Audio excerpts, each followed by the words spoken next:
اعوذ باللہ من الشیطان الرجیم بسم اللہ الرحمن الرحیم اللہم صلی علی محمد وآل محمد۔ مومنین مومنات، مسلمین مسلمات، آج سارا ٹاپک، آج سارا موضوع، آج ساری گفتگو، آج سارا پیغام ہے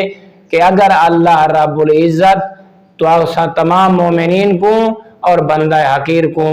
18 ذی الحجہ دا روز یعنی کہ روز غدیر نصیب فرماوے تا اپنے آئمہ خدا علیہم السلام دے دسائے ہوئے طریقے تے ضرور عمل کرنا ہے۔ تا آئمہ خدا علیہم السلام کو روایت مل دیئے این دی جڑا روز غدیر دے دی 1 روپیہ صدقہ چڑے وے اللہ رب العزت اس مومن دے نام اعمال دے وچ 1 لاکھ روپیہ صدقے دا ثواب درج فرمائے دے۔ بد فرمائے نے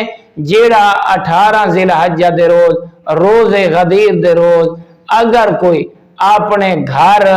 مہمانہ دا بندوبست کرے جن کے مومنین کو کھانے دی دعوت چلے وے تو عام دی دعوت چلے وے او اے نہ سمجھے جو میں مومنہ کو صدے اہل ایمانہ کو صدے تو مولا فرمینن او ہی میں سمجھے اون گھر دے وچ اللہ دے پیغمبرہ کو صدے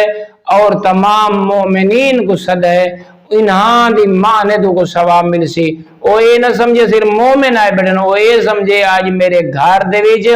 اللہ دے سارے پیغمبر آئے بیٹھن، آج میں کھانے دی دعوت اپنے گھر دے وچ رکھیے، اے صرف مومنین دی دعوت نہیں بلکہ اللہ دے پیغمبرہ کو اپنے گھر صدائیں تے انہاں دے طعام دا بندوبست کیتا میں۔ اللہ رب العزت 18 ذی الحجہ دے روز ساکو اپنے گھراں دے وچ اے دسترخوان بچھاون اور مومنین کو طعام دی دعوت دیون دی توفیق عطا فرماوے۔ والحمدللہ رب العالمین۔